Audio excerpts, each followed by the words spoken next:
Olá, meus queridos alunos do nono ano.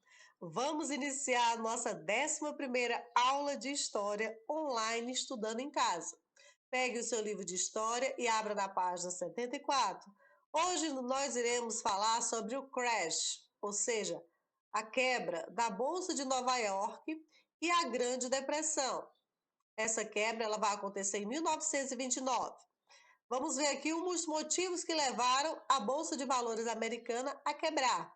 Lembrando que na aula passada nós vimos que a produção na indústria americana ela estava a todo vapor, estava produzindo mais bens do que sendo consumido. E nós sabemos que quando você tem muito produto para vender e poucas pessoas para comprar, isso não é bom para nenhum tipo de comércio. Então, na tentativa de superar os prejuízos causados pela queda dos níveis de consumo, muitos empresários passaram a investir na Bolsa de Valores de Nova York. Eles vendiam ações, que é parte do capital da empresa, na Bolsa de Valores, e se essa empresa tiver lucros, o preço de suas ações sobe e o acionista, o comprador, tem lucro, tem rendimento. Eles vendiam essas ações de suas empresas e compravam ações de empresas com boa reputação no mercado e com cotações, ou seja, com um preço alto na bolsa. Outros investidores compravam ações de empresas endividadas, na esperança de que o preço dessas ações aumentasse. Porém, isso não aconteceu. Como os preços se mantiveram em baixa, as empresas foram perdendo a capacidade de pagar suas dívidas e muitas dessas empresas entraram em falência.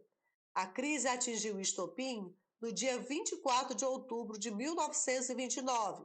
Preocupados em não perder mais dinheiro, muitos investidores tentaram vender suas ações ao mesmo tempo. Como havia muita gente vendendo e ninguém comprando, os preços despencaram e as cotações das empresas também. Essa situação causou o crash, quebra em inglês, da Bolsa de Valores de Nova York. Como consequência dessa quebra, milhares de empresas faliram e o desemprego atingiu níveis inéditos na história dos Estados Unidos. 14 milhões de desempregados, segundo dados de 1933. A produção industrial e a produção agrícola caíram drasticamente, assim como as transações comerciais com outros países. Por causa do alto índice de desemprego, muitas pessoas passaram a viver em condições miseráveis.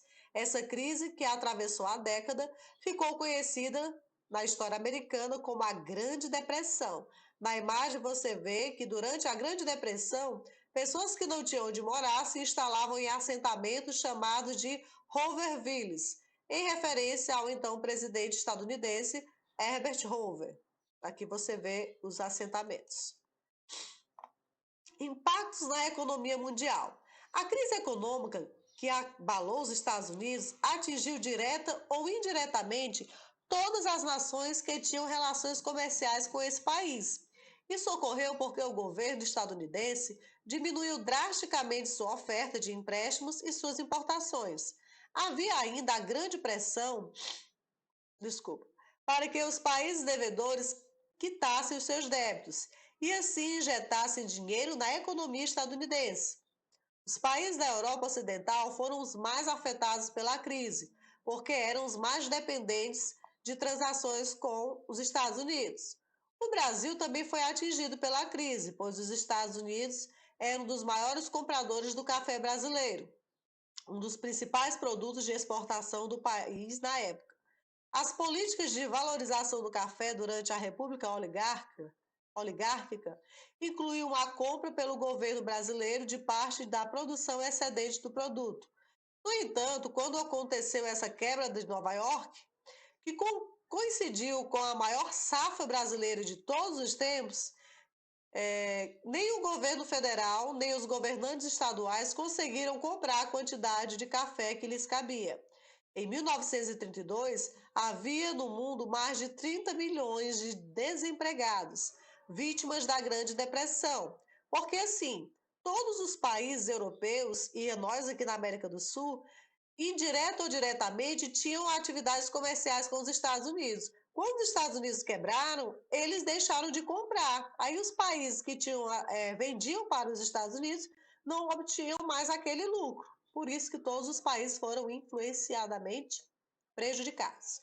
Aí vocês vão ver aqui a expansão da crise em 1929 no mundo. Você vê aqui os países afetados pela crise, no caso aqui é a América, né? América do Sul, Estados Unidos totalmente. Aqui, países que foram afetados em 1932. Todos esses países que estão aqui na legenda, ou em amarelo, ou em marrom e verde, foram atingidos pela crise. Menos esses que estão aqui em cinza são países que não foram atingidos pela crise. Mas lembrando que a União das Repúblicas Socialistas Soviéticas eram países socialistas, foram os únicos que não foram afetados. Roosevelt e o New Deal. Para enfrentar a crise nos Estados Unidos, o então presidente do país, Herbert Hoover, do Partido Republicano, não pretendia realizar grandes reformas. Defensor do liberalismo econômico, ele acreditava que as forças do mercado se autorregulariam. Dessa forma, o problema seria solucionado sem a intervenção do Estado. Porém, a economia não voltou a crescer e a população começou a exigir mudanças. No ano de 1932, Frank Delano Roosevelt, do Partido Democrata, que tinha uma visão contrária à de Hoover, foi eleito para governar o país. Apoiando-se nas ideias do economista John Keynes, a campanha de Roosevelt defendeu a intervenção do Estado na economia para limitar os efeitos da crise e evitar que ela se aprofundasse. O New Deal. Em 1933, Roosevelt tomou posse da presidência e colocou em prática um conjunto de medidas que ficou conhecido como New Deal, que significa novo acordo em inglês, porque compunha uma nova maneira de conduzir a economia capitalista. Aqui você vê na charge, né? O New Deal é visto de maneira bem-humorada. O New Deal enfrentou forte oposição por parte dos liberais estadunidenses. Eles afirmavam que as medidas de Roosevelt seguiam preceitos socialistas, pois ao controlar os preços e limitar a produção, impediam o mercado de funcionar livremente. No entanto, o programa de Roosevelt conseguiu amenizar os efeitos da crise, e com isso o presidente ganhou popularidade a ponto de ser reeleito por mais 3 mandatos. Vamos ver aqui as principais medidas do New Deal. A criação de empregos em grandes obras públicas do Estado. Isso fazia aumentar a oferta de empregos e, consequentemente, os níveis de consumo. Outra, controle da produção e dos preços dos principais produtos agrícolas e industriais. Isso fazia com que criações de medidas para evitar a superprodução. Estabelecimento de um salário-desemprego, que era um auxílio financeiro que o governo dava aos desempregados durante certo período. Diminuição da jornada de trabalho e legalização dos sindicatos de trabalho. Isso fazia com que a abertura de novos postos de trabalho surgisse, além do estabelecimento de um valor fixo para o salário mínimo. E a abertura de créditos, que ajudava os produtores falidos para que eles retomassem a sua produção. Liberalismo econômico e keynesianismo. Ao utilizar o Estado como regulador da economia e não apenas esperar que o mercado se autorregulasse, Franklin Roosevelt atuou de modo diferente do que preconizava o liberalismo, que havia dominado o pensamento econômico dos países industrializados no século XIX e nas décadas iniciais do século XX. Desde então, o papel do Estado na economia capitalista é objeto de discussão. Para entender esse debate, vamos retomar as ideias do liberalismo econômico estudado no 8º ano e conhecer o keynesianismo, teoria desenvolvida principalmente nos anos 30. O escocês Adam Smith foi um dos principais teóricos do liberalismo econômico. Em sua obra mais importante, Uma investigação sobre a natureza e a causa da riqueza das nações, de 1776, Smith afirma que a principal riqueza de uma nação é o trabalho do seu povo. Segundo essa tese, somente a divisão e a especialização do trabalho garantiriam o crescimento da produção e o enriquecimento nacional. O liberalismo clássico defende a livre concorrência, que na França ficou conhecida pela expressão laissez-faire, laissez-passer, que significa deixe fazer, deixe passar. Ou seja, o mercado deve funcionar livremente, sem a intervenção do Estado. O keynesianismo. Em 1936, o economista britânico John Keynes publicou a teoria geral do emprego, do juro e da moeda.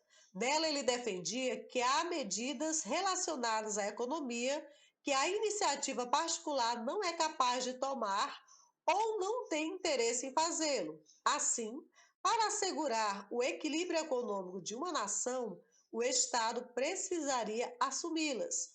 O sucesso do New Deal fortaleceu esses princípios e eles foram implementados em alguns países europeus, principalmente após a Segunda Guerra, período marcado pela ascensão da União Soviética como potência mundial. Nesse contexto, ganhou força no Ocidente o pensamento de que o Estado, ainda que sob o capitalismo, deveria criar mecanismos e leis que protegessem os trabalhadores, evitando assim insatisfações que levassem a movimentos revolucionários. Esse modelo, conhecido como Estado de Bem-Estar Social ou Welfare State, criou sistemas de aposentadoria e o salário-desemprego e investiu em áreas sociais como saúde e educação.